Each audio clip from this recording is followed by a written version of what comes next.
Bienvenue, Madame, Messieurs. Merci de votre fidélité à ce rendez-vous pris pour vous. Comment transformer les hommes et les femmes vivant dans une société caractérisée par l'inversion des valeurs, une société en crise de modèle, une société en perte de repères? C'est la situation malheureusement dans laquelle est plongée la République démocratique du Congo depuis un certain nombre d'années. Et le président de la République a décidé de créer tout un service spécialisé pour s'occuper du changement des mentalités. Son coordonnateur, Jacques Kangoudia, est notre invité. Monsieur le coordonnateur, bienvenue. Merci beaucoup, Madame. Alors, Bouila. comment on en est arrivé là, à perdre les valeurs pour que le mal devienne une référence? Oh, c'est une très très longue histoire. Au lendemain de l'accession de notre pays à l'indépendance, avec cette mentalité que nous sommes devenus indépendants, cela veut dire que nous avons la liberté. Déjà, dans la conscience de l'homme congolais à cette époque, la liberté rimait avec le libertinage. Donc, faire tout ce qu'on veut, surtout qu'on était resté longtemps sous le fouet du colonisateur, ce qui fait que la liberté, bon, c'est notre pays, nous pouvons faire tout ce que nous voulons, et tout a commencé là. Donc c'est vers les années de l'indépendance. Exactement. Et avec l'avènement du Deuxième République, donc un père parti État, donc tout le Congolais était presque infantilisé. Cela veut dire que donc il y avait un seul guide éclairé et tous devraient réfléchir selon le guide.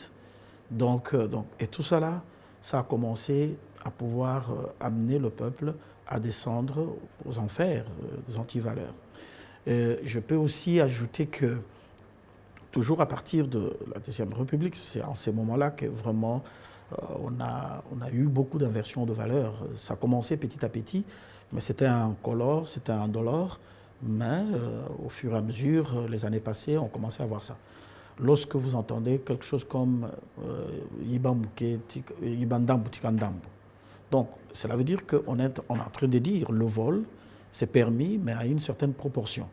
Or, quand quelqu'un va commencer à voler Ndambu, Azotikandambu, Ibandambu, Azotikandambu, à un certain moment, il ne va plus voler Ndambu, Kotikandambu, il va voler tout. Et donc, on peut multiplier des exemples comme ça, donc, pour pouvoir confirmer ce que vous venez de dire par rapport à l'inversion de valeur. D'abord, puisqu'on parle des comportements, des mentalités, comment peut-on définir ce concept? La mentalité ou les mentalités congolaises qui sont aujourd'hui telles que nous sommes en train de les décrire, vous l'avez dit dans votre mot d'introduction, se reflètent par les antivaleurs. Donc, lorsque nous regardons le comportement de Congolais à tous les niveaux et dans tous les secteurs, dans tous les domaines de la vie nationale, on peut comprendre quelles sont les mentalités des Congolais. Je peux donner quelques antivaleurs pour pouvoir définir ces mentalités qui caractérisent le peuple congolais ou qui caractérisaient, parce que nous sommes déjà en train de faire le travail pour pouvoir sortir notre population, nos peuples de ces mentalités-là. Bientôt, on aura les élections en 2023. Et à chaque fois qu'on a le rendez-vous des élections, ceux qui sont en train de solliciter le vote auprès de la population, c'est du clientélisme. Donc, on vient non pas avec un projet, un programme de ce qu'on va faire, on vient pour pouvoir dire, on distribue les t-shirts, on distribue un peu de riz, un peu de sucre. C'est une corruption. C'est une corruption pour qu'on puisse avoir quelques voix et se retrouver, je ne sais pas, au Parlement, au Sénat, n'importe où. Donc, la corruption, on n'en parle même plus. Tout le monde est corrompu dans ce pays, excuse-moi de dire tout le monde.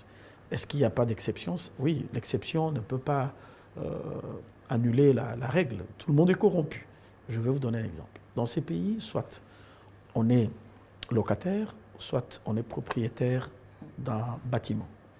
Mais vous savez par exemple que quand vous êtes propriétaire et que vous avez des locataires, lorsqu'on vous paye à la fin du mois votre loyer, mais dans ce loyer-là, il y a 20% qui appartiennent à l'État, qui ne vous appartient pas. Oui. Combien de gens reversent à l'État le 20% qui ne sont pas leur argent mais qu'ils bouffent parce qu'ils pensent que c'est leur bâtiment. Donc, il y a la corruption, il y a le clientélisme, je dis, la concussion, il y a... on n'est pas patriote, on ne travaille pas assez ou on ne travaille pas du tout. Le travail qu'on fait, c'est un travail superficiel, qu'on atteste qu'avec toutes sortes de ces antivaleurs, on peut arriver à produire quelque chose de bien dans notre pays. Et aussi, la loi du moindre effort. Donc, chance et lokopamba. Donc, cela veut dire que tu peux te réveiller le matin, tu es ministre. Chance et lokopamba. Tu peux te réveiller le matin, tu as un immeuble que tu as construit. Il n'y a pas de processus. On ne suit plus de processus. Donc, pour pouvoir arriver à quelque part. Donc, vous arrivez à l'aéroport, par exemple, notre aéroport de Ndili, vous descendez.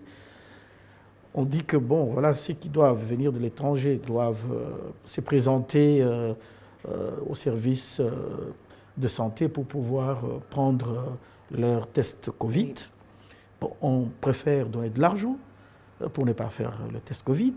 Et pourtant, c'est une question de santé publique. Donc, tout ça là, ça montre que donc nous avons fonctionné. C'est à quel niveau que se situe le problème? Parce que vous pouvez énumérer des exemples ici. C'est à quel niveau que vous avez identifié ce déficit qui se traduit dans ces comportements caractérisés des antivaleurs? C'est à tous les niveaux. À tous les niveaux. Excuse-moi de le dire, de la présidence de la République au dernier citoyen lambda. Non, c'est par rapport à la constitution de l'homme, oui, du Congolais. Oui. Qu'est-ce qui fait qu'il ait ce comportement face à ses devoirs d'État? Oui, c'est ce que je dis. C'est ce que je dis dans mon introduction. Je dis que à partir du moment où on a commencé à inverser les valeurs, le bien est devenu mal et le mal est devenu bien, l'homme s'est habitué et le mal est devenu sa deuxième nature. Au point que c'est lui qui vole, on l'appelle Mopao. Donc il vole, il construit. C'est le plus fort. Le plus fort. Donc, vous voyez un peu, on commence à encenser ceux qui sont en train de véhiculer ces antivaleurs. Et toute la société est devenue presque complice avec cela. Donc, on ne peut plus condamner le mal. Vous êtes sur la voie publique, quelqu'un peut boire de l'eau, donc il prend la bouteille en plastique qui pollue notre environnement, il peut jeter à même le sol, sur le boulevard, il n'y a pas de souci. Et quand on veut lui reprocher pour lui dire, mais qu'est-ce que vous êtes en train de faire? Donc vous comprenez que le mal est banalisé et le mal est devenu la seconde nature de l'homme congolais. Voilà. Mais qu'est-ce qui a favorisé justement la banalisation de la société congolaise? On va dire aussi que l'éducation en famille a été mise à mal. Donc les familles déstructurées. Vous voyez, papa sort le matin, maman sort le matin, ils vont à la recherche de quelque chose pour nourrir la famille. Les enfants sont presque laissés pour compte, donc à eux-mêmes, livrés à eux-mêmes. Donc l'éducation diffuse prend le pas sur l'éducation réellement familiale. Donc on va dire aussi que l'économie qui n'a pas été assez glorieuse n'a pas aussi aidé pour que les familles soient assez stables économiquement, financièrement, pour pouvoir continuer à s'occuper des enfants. L'école n'a pas aussi aidé. Donc, au fil du temps, au fil des années, l'école était en train de totalement se désintégrer. Donc, on a démissionné de responsabilité. On a démissionné. L'instituteur qui était un modèle à une certaine époque ne l'était plus parce que mal payé, mal vêtu, il est devenu mendiant, il accepte la corruption même pour des cacahuètes. Donc, on est prêt à vendre son âme. Donc on est prêt à vendre son âme. Donc voilà. Voilà, mais tout ça là, c'est des situations que vous décrivez qui se sont vraiment cristallisées dans la société. Mais par où commencer pour tenter d'arrêter cette hémorragie? Il faut commencer par la prise de conscience de tous les Congolais. 80 millions de Congolais. On doit commencer par là. C'est difficile, mais il faut commencer par là. Comment? Nous devons prendre conscience que le mal a atteint son paroxysme, son niveau le plus élevé dans notre pays. Maintenant, chacun doit devenir assez responsable pour dire ça ne peut pas continuer comme ça. Vous pensez que les gens ne sont pas assez sensibles à ça? Ce discours, vous n'êtes pas le premier à le tenir. Ça se dit, mais le problème, ça ne crée pas un choc. Le problème, c'est qu'on en a dans la tête. On l'entend, on l'écoute, mais on n'en a pas conscience. Lorsque vous prenez conscience que cette plaque-là est chauffante, et si je touche, je vais me brûler, vous n'allez pas agir, vous n'allez pas toucher la plaque, parce que vous avez pris conscience du danger que cela représente pour vous. Comment prend-on conscience? Voilà. Pour prendre conscience, il faut qu'il y ait, on va dire, de personnes qui peuvent être de locomotives, de leaders. Si nous avons par exemple le président de la République qui est le champion, on va dire, celui qui a même créé ce service spécialisé du changement de mentalité, donc il est conscient que le mal est le premier, on va dire, défi à relever dans notre pays si nous voulons développer notre pays. Donc, lui-même, il est en train de fournir beaucoup d'efforts pour être à la hauteur en ce qui concerne les valeurs morales et éthiques.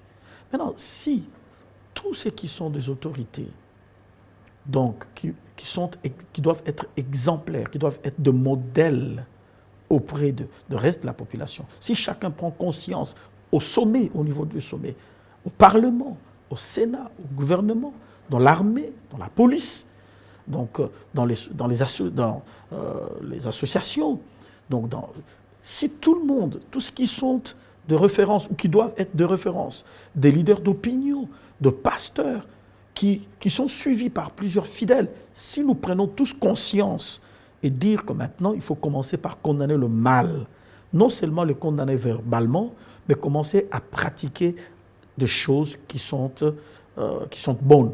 Je donne encore l'exemple. Est-ce que vous pensez que pour enlever les ordures dans notre parcelle, il faut que le gouverneur de la ville vienne faire ça? Oui, mais vous savez que dans des sociétés aujourd'hui développées, prises pour modèle, il y a l'aspect contrainte. Voilà. Et c'est là où je voulais aussi en venir. Maintenant, la répression ou arrêter avec l'impunité, c'est un outil qui va venir renforcer cette instauration de nouvelles valeurs pour ceux qui sont de récalcitrants, des récidivistes, ceux qui ne savent pas qu'il faut se comporter d'une certaine manière. Vous savez, à un certain âge, c'est très compliqué de pouvoir réadapter son comportement, mais on va dire la contrainte peut ramener à certaines personnes à pouvoir se comporter différemment. Voilà, puisqu'on parle du comportement, quels sont les indicateurs que vous avez arrêtés, sur lesquels vous travaillez, et ça va permettre de quantifier la valeur du travail que vous êtes en train de faire? Vous savez, le travail que nous faisons est difficile à quantifier, parce que le changement, c'est un processus. Le changement, ça ne se décrète pas. Maintenant, comment est-ce que nous pouvons savoir que la population est en train de changer? Aujourd'hui, nous sommes en train de mener une campagne de sensibilisation au civisme routier.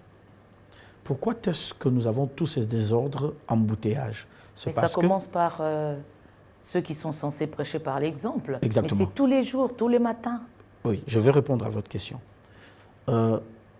Les embouteillages sont aussi dus au fait que personne, ou presque, ne respecte le code de la route. Le code de la route est là pour permettre à ce que les usagers de la route puissent pouvoir utiliser la route dans un certain nombre, dans un ordre. Mais lorsque des chauffeurs, tout le monde est pressé, même quand on va nulle part, on est toujours pressé. Tout le monde veut sauter le premier dans le carrefour. Il n'y a pas la courtoisie routière. Il y a tous ces incivismes routiers. Ce qui fait que on ne peut pas régler le problème d'embouteillage si déjà on ne règle pas le problème de la formation en ce qui concerne le code de la route. Maintenant, qu'est-ce que nous sommes en train de faire, la SECEM? Nous avons formé quelques volontaires, peut-être que vous les avez déjà vus parce qu'ils ne sont pas encore partout, donc dans les grands carrefours, pour pouvoir arriver à soutenir ou accompagner la police de circulation routière à pouvoir réguler la circulation, surtout pendant les heures les heures de pointe, oui, oui. J'ai quand même vu quelques éléments de. Mais voici le travail qu'ils font. Oui, oui. Le travail qu'ils font, ce n'est pas de réguler la circulation, mais c'est de parler à la population pour leur montrer, par exemple, que vous ne pouvez pas traverser là où il n'y a pas passage pour piétons. Donc, lorsque le feu est vert, vous ne pouvez pas traverser parce que c'est l'autorisation pour les automobilistes de pouvoir passer. Vous devez attendre quand ça devient vert. Maintenant, ça c'est ce que nous sommes en train de faire. Maintenant, comment on va quantifier? C'est lorsqu'on va commencer à voir le comportement de nos concitoyens sur les routes commencer à changer. En ce moment-là, nous pouvons dire que le travail que nous avons commencé de changement de mentalité dans le civisme routier est en train de donner ses fruits. Est-ce que vous pensez que vos volontaires dans quelques endroits chauds de Kinshasa sont-ils écoutés face à l'escorte, je ne sais pas moi, d'un politique, d'un officier de l'armée, de la police ou d'un taximène qui est pressé, qui veut juste faire la manœuvre? Vous pensez qu'ils sont suffisamment écoutés? Merci beaucoup, Madame Bouela, pour votre question. Je peux dire qu'au début, c'était un travail très, très laborieux, très difficile. Mais au fil de jours, de semaines, de mois, la population elle-même, ici, dans la ville-province de Kinshasa, est en train de se rendre compte que ces jeunes gens sont en train de faire un travail de qualité. J'ai reçu des témoignages, nous recevons beaucoup de témoignages de gens qui ont tenté même de leur dire merci pour leur travail en leur donnant quelque chose. Et ils ont toujours refusé, parce que nous leur avons dit, vous n'êtes pas là-bas pour pouvoir prendre l'argent des usagers de la route. Oui, je peux confirmer qu'ils sont écoutés. Vous pouvez trouver un volontaire ou deux volontaires dans le grand carrefour, quand ils décident de pouvoir arrêter, on va dire, des automobilistes qui viennent dans un sens, ils s'arrêtent, ils temporisent. Vous pouvez aller au magasin, Kitambo magasin, des GC, ou je ne sais pas, n'importe quel carrefour ils sont, ils le font. Par rapport à ceux qui prennent des sens interdits, un jour, le gouverneur de la ville, Gentilly Ngobila, il était vraiment, on peut dire, pressé parce que donc il devrait aller à une manifestation. Il avait pris un sens interdit. Malheureusement, ce jour-là, il a rencontré l'un de nos volontaires ou un groupe de nos volontaires qui ont demandé de pouvoir débrousser le chemin. Et le gouverneur de la ville a rebroussé le chemin. Il est allé prendre le chemin normal. Donc, ils le font et je peux vous rassurer que ceux qui prennent les sens interdits, sens unique, comme on dit, ils les arrêtent et les gens obéissent. Donc la population obéit. Cela veut dire que nous sommes en train de comprendre que la population en a marre des antivaleurs. Il faut que notre État devienne un État normal, une nation normale. Vos volontaires vont rester sur les routes du pays pendant combien de temps? Vont-ils rester qu'à Kinshasa et d'ailleurs à quelques endroits où l'ambition c'est de les avoir un peu partout? Le but, ce n'est pas de pouvoir rester sur nos routes indéfiniment. Le but, c'est de pouvoir mobiliser, sensibiliser les usagers de la route en ce qui concerne le code de la route. Maintenant que le ministère du Transport va prendre ces mesures-là pour pouvoir octroyer de nouveaux permis donc, qui seront donnés qu'à l'issue d'une formation, donc on va réintroduire, on va dire, la connaissance de du code de la route pour permettre à ce que les gens se comportent non pas comme des animaux sur les places publiques, mais comme des êtres humains qui ont une tête et qui réfléchissent. Mais je veux aussi profiter de cette même occasion, parce que vous m'avez accordé la possibilité de pouvoir en parler. Le Premier ministre est en train de prendre des mesures, donc interdisant à tous les ministres de pouvoir se comporter correctement, ou de demandant à tous les ministres de se comporter correctement sur la route. Donc le ministre qui pourrait aller dans le sens de pouvoir faire tout ce que nous connaissons comme antivaleurs sur nos routes, le Premier ministre est déterminé à pouvoir sanctionner. Donc vous comprenez que l'exemple est en train de venir d'en haut pour que ceux d'en bas puissent pouvoir aussi suivre. Est-ce que le problème du pays, c'est le fait qu'il n'y a pas de sanctions ou c'est le fait qu'à chaque fois qu'on annonce des décisions pompeuses, et c'est le relâchement qui suit et puis on revient à nos habitudes? Il y a le deux. Il faut d'abord commencer par sensibiliser. Vous ne pouvez pas demander à quelqu'un qui ne sait absolument rien de faire ce que vous attendez de lui, du moment qu'il ne sait rien. Je vais donner un exemple. Nous avons lancé le 11 septembre avec le chef de l'État la campagne de sensibilisation au civisme fiscal. Mais vous savez, quand on a eu des réunions préparatoires avec les régies financières, il y a même des choses que nous-mêmes, nous étions en train de découvrir par rapport à l'impôt, par rapport à la taxe, par rapport à la redevance. Donc que nous-mêmes, même élite, même autorité que nous sommes, nous ne connaissions pas. Par exemple, la DGDA. Donc, quand on a commencé à nous expliquer certaines redevances, on était là en train de dire, mais ça, on ne connaissait pas. Et je me rappelle encore, nous étions avec le ministre des Médias, Patrick Mouyaya, qui dit, mais Cordon, est-ce que tu savais ça? Moi, j'ai dit non, je ne savais pas. On préparait une émission, un briefing après le 11 septembre. C'est pour dire quoi? C'est pour dire que s'il n'y a pas d'abord la sensibilisation, mettre l'information à la disposition de celui qui doit l'utiliser. Donc, vous ne pouvez pas lui demander de faire ce qu'il ne connaît pas. Ça, c'est la première étape.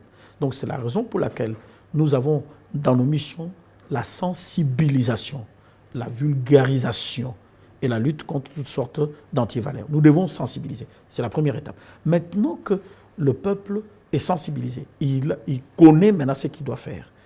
C'est là où la loi doit rentrer pour pouvoir frapper pour tous ceux qui vont enfreindre à la loi. Donc, il y a le deux, comme je disais, et aussi le relâchement. Lorsque vous dites que, bon, maintenant, c'est ceci qu'on doit faire, par exemple le port de masque, il ne faudra pas que ceux qui sont censés contrôler ceux qui n'ont pas porté le masque ou ceux qui portent le masque pour le verbaliser puissent commencer à se faire payer par ceux qui ne portent pas le masque. Donc, et ça peut prendre une semaine, 2 semaines, où nous voyons le policier en train de verbaliser. Mais au bout de 2 semaines, au bout de 3 semaines, et même la population est au courant et sait que Donc, ça chauffe pendant un moment, au bout de 2 semaines, 3 semaines, ça va se calmer. Donc, et ça ne peut pas favoriser le changement de mentalité. Mais justement, sur cet aspect-là, c'est répétitif. Est-ce que vous avez travaillé sur cet aspect ou vous y travaillez pour que finalement les choses s'installent dans la durée pour qu'il y ait des résultats quantifiables? Nous sommes en train d'y travailler. Mais Madame Bouela, il faut que je vous dise quelque chose, peut-être vos téléspectateurs ne le savent pas. La coordination pour le changement de mentalité, nous n'avons que 14 agents, selon l'ordonnance qui nous crée. 14. Mais vous n'êtes pas un ministère, donc ce n'est qu'un service. C'est un service de la présidence. Donc 14, le nombre de notre personnel, 14. Dans les 14, il y a le chauffeur. Dans les 14, il y a les services personnels. Les services d'appoint, oui. Les services personnels des coordonnateurs adjoints, des coordonnateurs. Il y a des assistants dans les 14. Donc dans les 14, nous n'avons même pas des experts. Donc dans les 14 personnes, nous avons des administrateurs, des administratifs, des secrétaires et consorts de services à point. Donc, nous n'avons même pas, comme je le disais, des experts.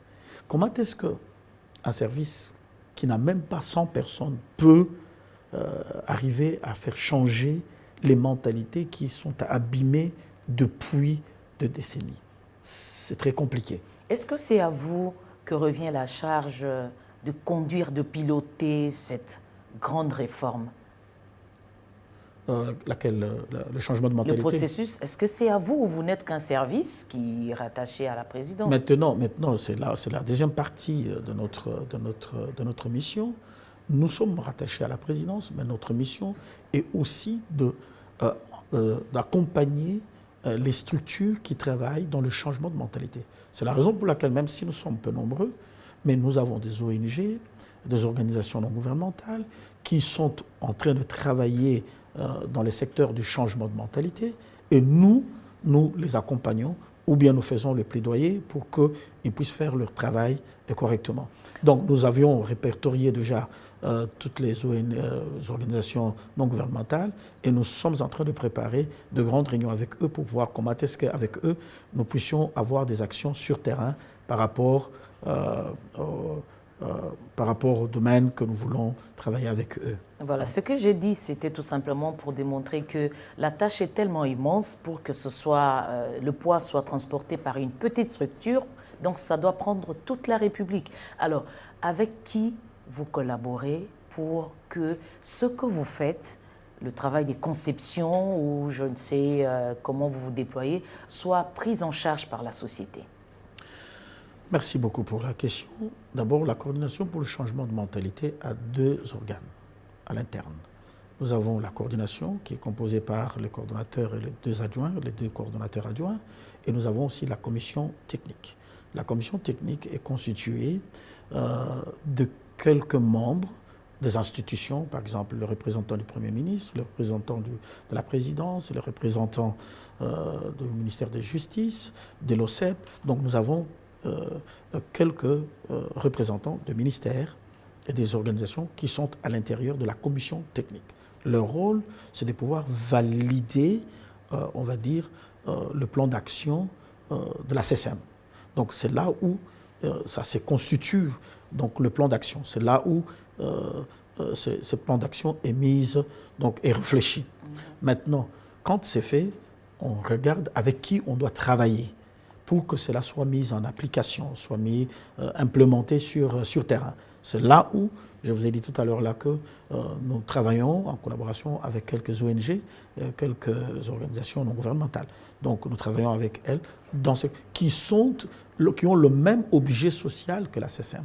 On ne travaille pas avec tout le monde, on travaille avec ceux qui luttent contre les antivaleurs, luttent pour le changement de mentalité. Changement de mentalité, vous ne pensez pas qu'il faudrait, vous l'avez dit, hein, il faudrait commencer par la base, c'est-à-dire la famille, nous avons l'école et toutes les autres structures, parce que si vous voulez changer quelqu'un qui a déjà 25 ans ou 18 ans, l'âge de la raison, ce serait plus difficile que de commencer au niveau de la famille. Mais nos familles sont celles qu'elles sont aujourd'hui. Vous avez énuméré les crises multiformes auxquelles notre pays continue à faire face jusqu'aujourd'hui et ses résultats. Tant que ce papa fonctionnaire ne sera pas bien payé, vous pensez qu'il va continuer à enseigner des enfants avec moralité, sachant que chez lui à la maison, il y a ceux qu'il a laissés? C'est tellement complexe, mais je ne sais pas comment vous comptez travailler. Nous avons deux stratégies.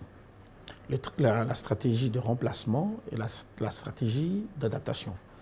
La première, la stratégie de remplacement, c'est ce dont vous venez de parler.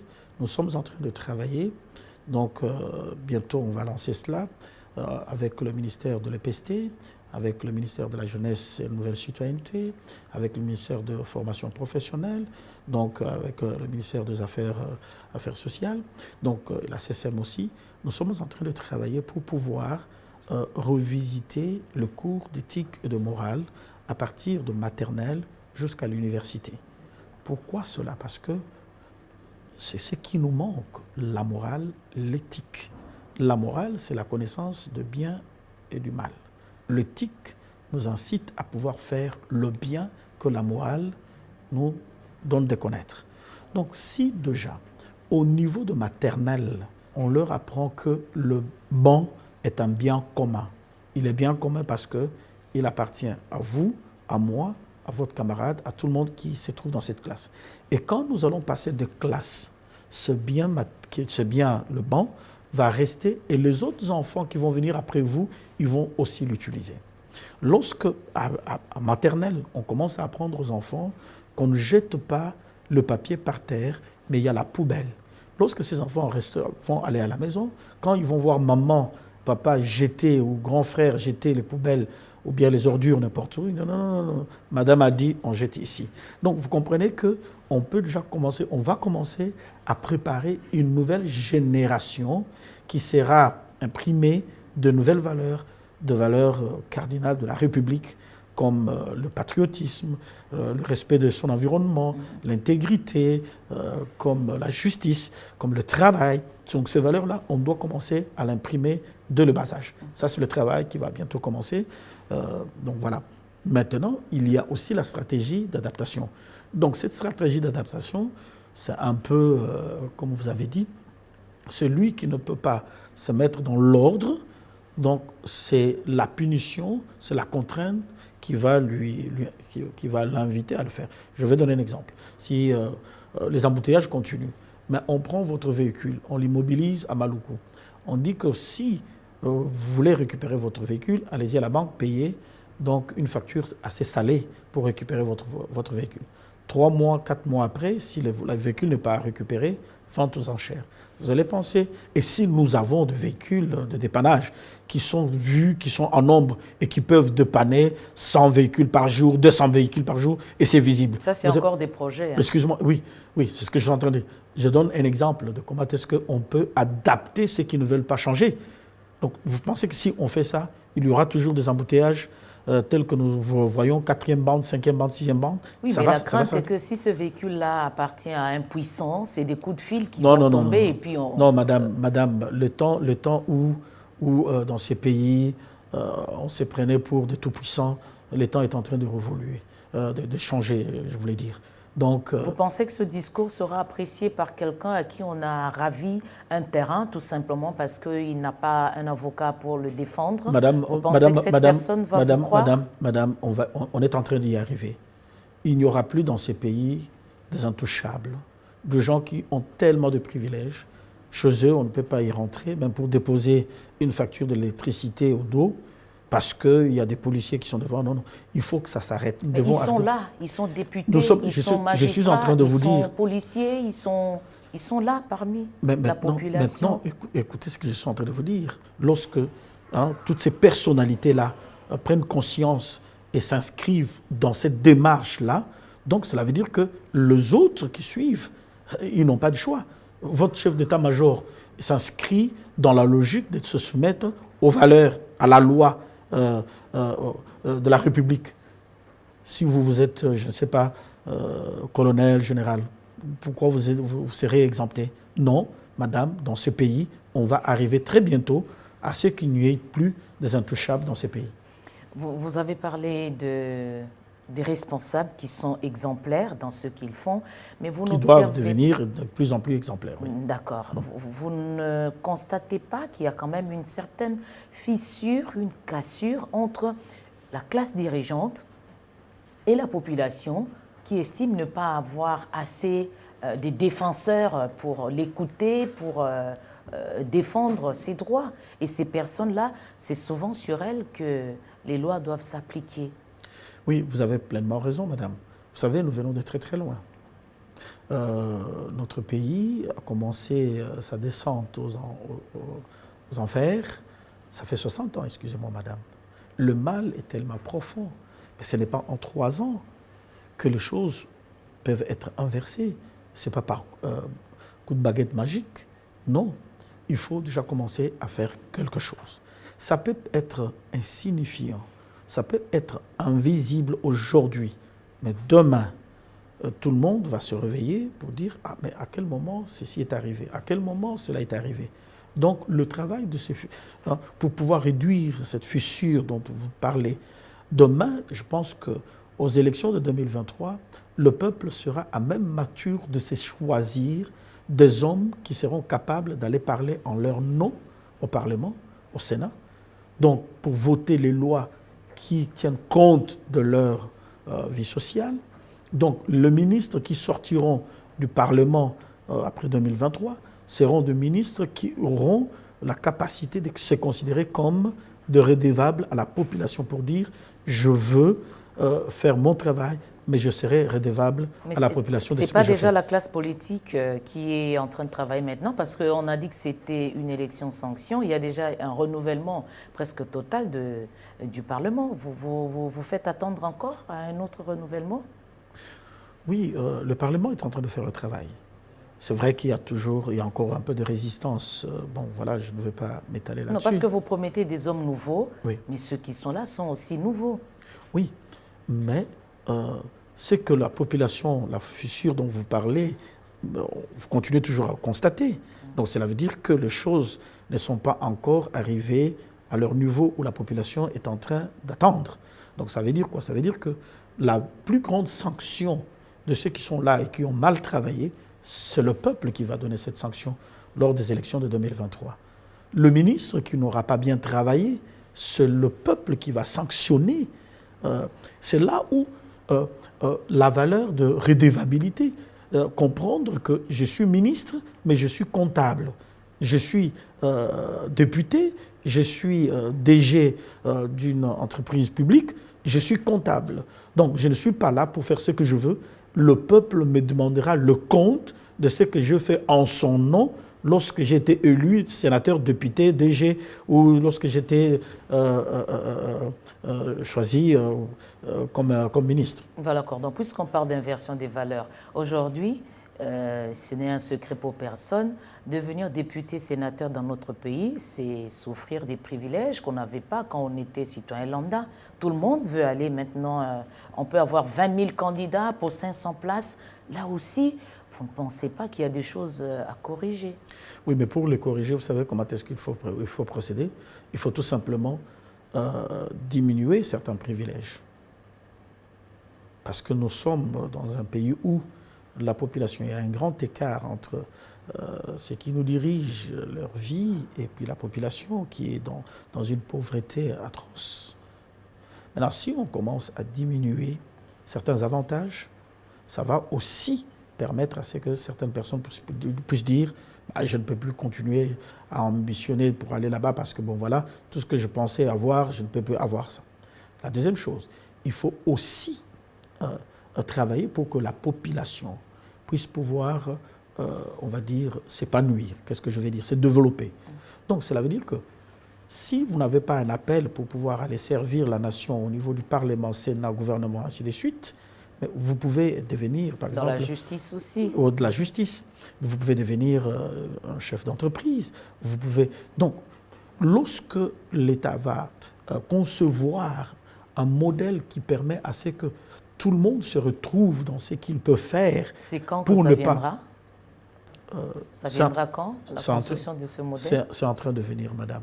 C'est en train de venir. Je suis en train de dire qu'avec l'avènement du président Félix-Antoine Tshisekedi, qui est conscient de sa mission, de sa tâche à la tête du pays, qu'il est en train de travailler pour que ce pays devienne un pays viable, un pays qui peut parler dans les concerts de nations. Donc nous sommes en train de travailler pour cela. Et c'est un travail qui n'est pas seulement réservé au président de la République, au Premier ministre Samuel Kondé. C'est à tout le monde. Nous devons comprendre que c'est tout le monde. Nous pouvons relever donc le défi de notre pays. Voilà, vous parlez de tout le monde. Le chef de l'État, vous venez de décrire un peu dans quel état d'esprit il se trouve et sa vision. Est-ce que il n'y a pas une acceptation de sa vision, de ce qu'il voudrait bien que ce soit fait pour le Congo, parce qu'on est dans un État démocratique, il y a un ressenti de rejet quand même qui monte un tout petit peu auprès de ses adversaires politiques. Ça complique la tâche de votre travail un peu. Oui, il y aura toujours des résistances dans toute la démocratie. C'est comme ça que la démocratie est faite. Vous en tenez compte? Oui, oui, la démocratie, elle est faite pour qu'il y ait des opinions différentes et des résistances. Maintenant, ce que le président est en train de faire, il faut que ça puisse être quelque chose qui soit visible. Je ne parle pas seulement du président, de sa vision et du gouvernement, de la République qui doit mettre en musique, on va dire, la vision du chef de l'État. Mais si ceux qui sont censés faire, ils le font très bien et que la population trouve son compte dans ce qu'ils le font, même si les voix discordantes peuvent s'élever, qui est tout à fait logique et normal. Donc la population, à la fin, saura qui a travaillé pour lui renouveler, on va dire. Vous collaborez aussi avec ceux qui ne sont pas de la même obédience politique que le président de la République?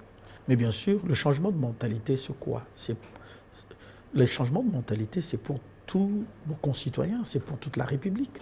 Si nous nous plaçons dans le contexte de ceux qui sont dans un camp contre dans un autre camp, nous avons échoué complètement. Complètement, nous avons échoué. Vous avez un cas concret sur lequel vous travaillez avec d'autres tendances qui n'ont pas peut-être les mêmes points de vue que ceux qui dirigent aujourd'hui? Quand vous demandez le cas concret, c'est par rapport aux partis politiques.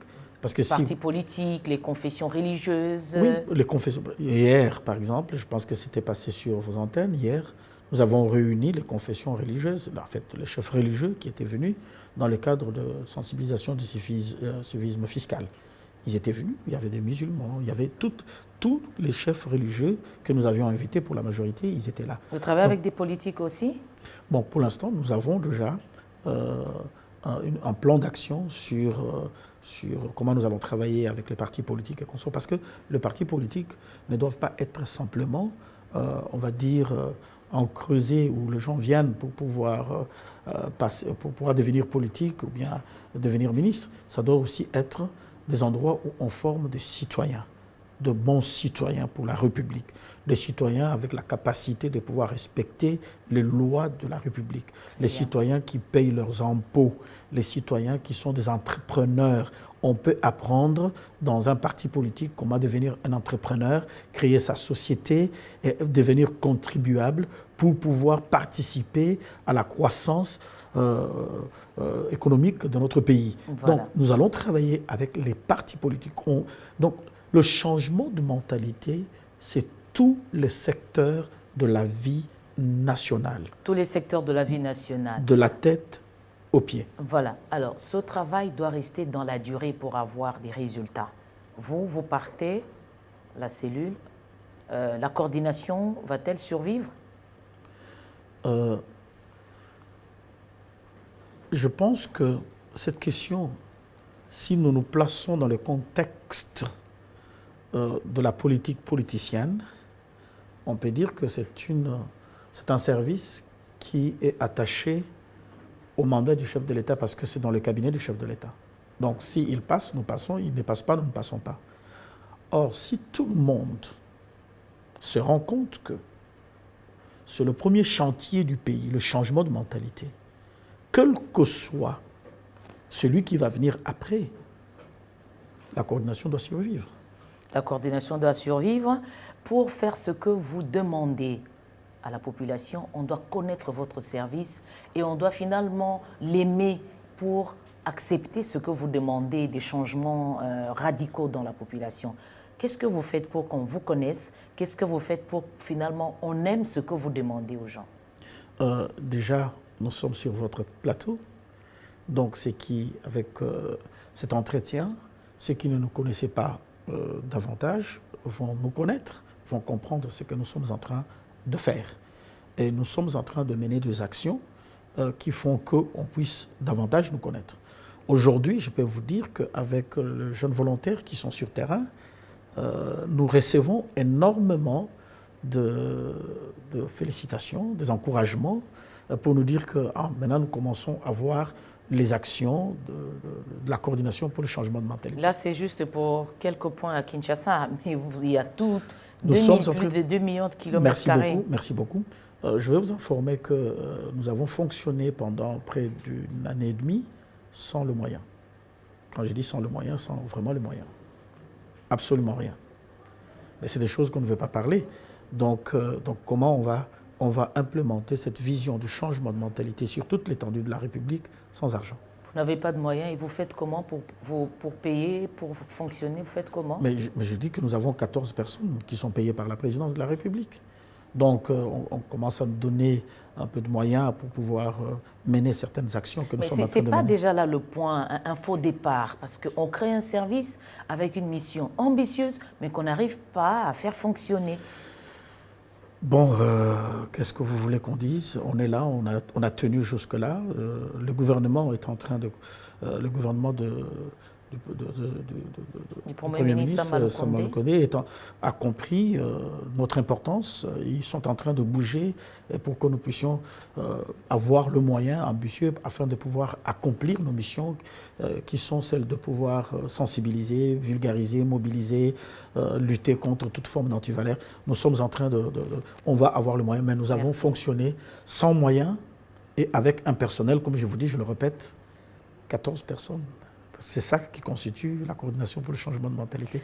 Et je pense que par votre entremise, donc notre cri est entendu pour que nous puissions élargir nos tentes afin d'avoir un personnel important, des experts et des gens qui peuvent travailler pour que ces changements puissent être constatés sur toute l'étendue de la République.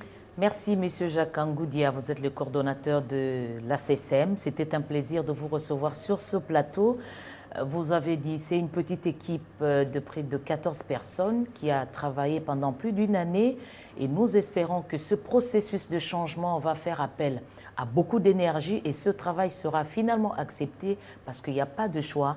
Le Congolais doit retrouver ses repères, ses valeurs pour finalement rentrer dans ce monde ouvert et à la compétition et préserver en même temps son identité. Merci de nous avoir suivis. On vous retrouve très bientôt avec le même plaisir.